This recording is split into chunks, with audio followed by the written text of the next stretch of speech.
folks, welcome back. It's John Pettipas. I'm on Windburnt here. I just had a brisk walk back from church, and it's now just after 10:30 a.m. on Sunday morning, which is the 13th day of March 2022.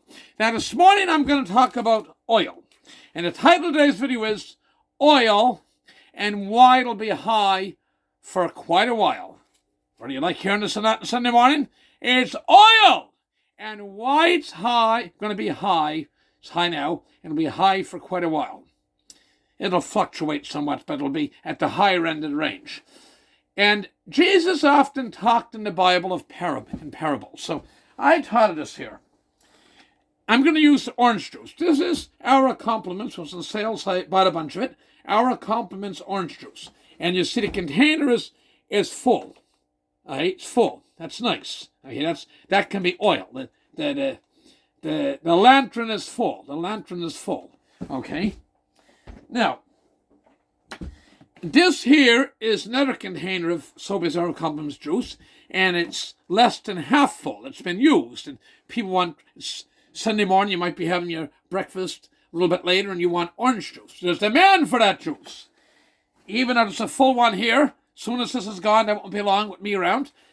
This will be into next. We have to replace it. Now, talking about replacing it. So this is partly full. Now, this is another container of juice. All right, juice container. It's empty. It's empty. Now, this is the potential of Canada and shale oil and shale gas in the United States. It's full. Lots of potential and lots of stuff. Lots of gas and oil. This is the reserves. Cushing, Oklahoma, storage tanks, buffer. And it's only partly full. So if everybody comes in and wants a drink of orange juice this morning, I'm going to have to use this all up and get my last container before I go and send for more. And this here is China. This is China. And it's India. And it's the gas, the natural gas, that's oil for China and India and much of the world. And this is the gas, natural gas, LNG for, snowplow just going by here, for Western Europe. Now, and hold on a second, one more prop here. This is the Halifax Herald, and this is your Canadian Minister of Environment. Pipeline at Canadian Natural Resources Limited Primrose Lake Oil Sands Project near Coal Lake, Alberta, August 8, 2013, it's shown.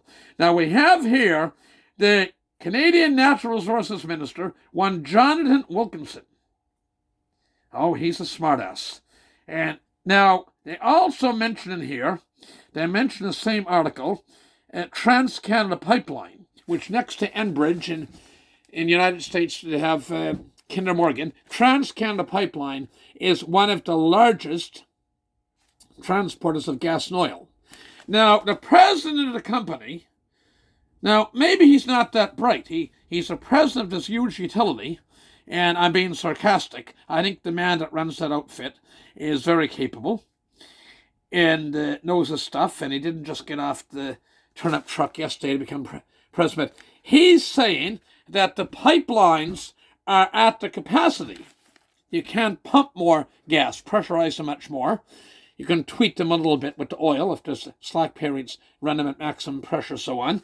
But here we have the guy that was from Greenpeace, and Justin Trudeau, the curly-headed pot pusher in Ottawa, decided to make him Minister of Environment and Natural Resources. He's saying in 2 weeks' time, Wilkinson said he would travel to Paris in 2 weeks. Now, back up here.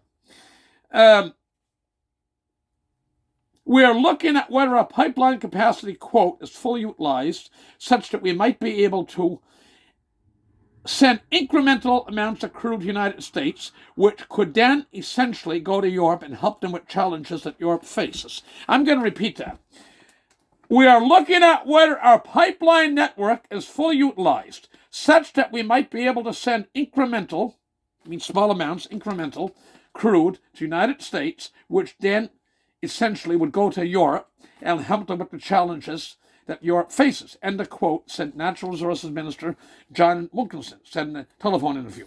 Now, this was in Friday's Halifax Herald, and for some reason, they didn't have much good news, or they thought he's such a genius.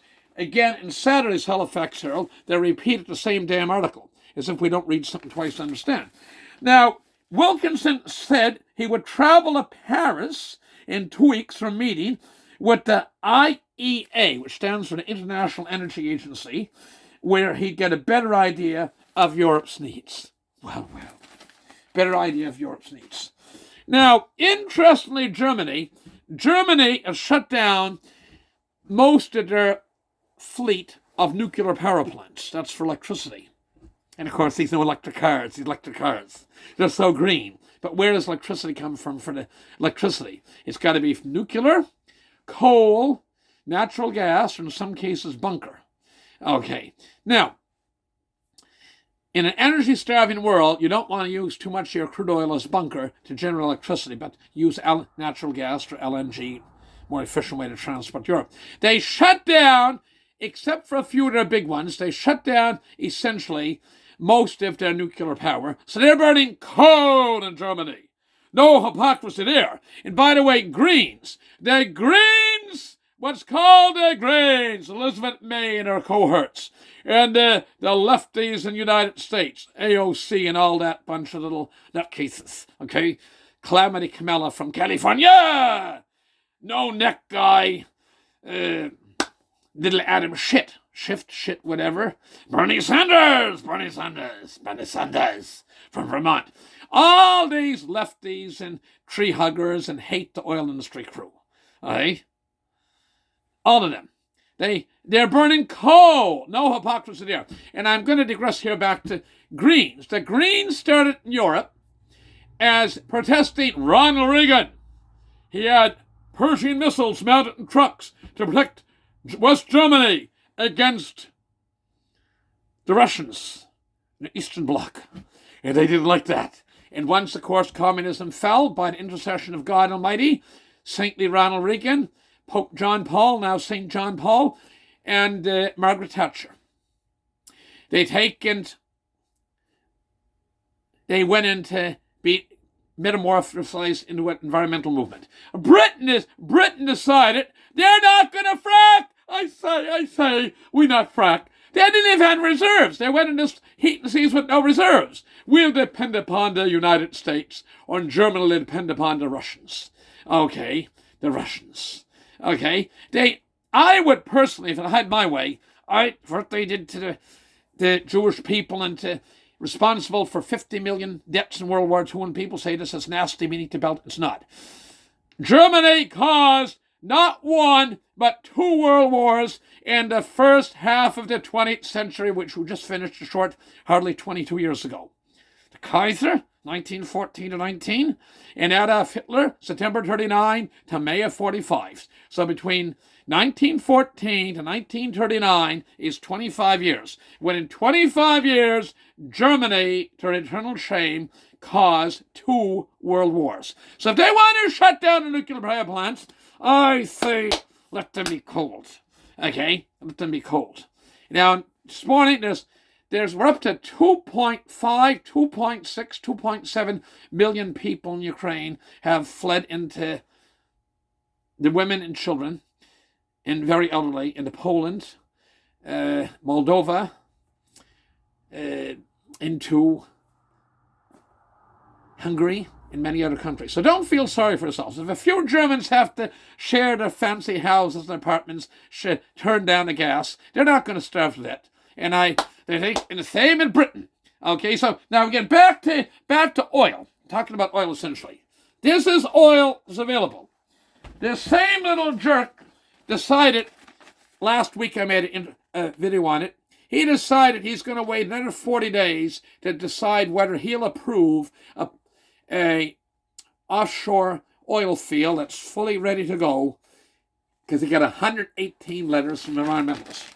So folks, whether you like it or not, all your politicians can tweet around gasoline tax, and taxes are very high. The price of oil, tomorrow morning, speaking of missiles flying, Overnight, when you were asleep in your warm houses, having a nice breakfast this morning, Iran, that last week and a half, that jerk Sleepy Joe was talking about dealing with the Ayatollahs, taking the sanctions off them, getting some more. Well, Iran has sent, I'm told, about 10 or 12 missiles into Iraq to try to demolish the U.S. consulate.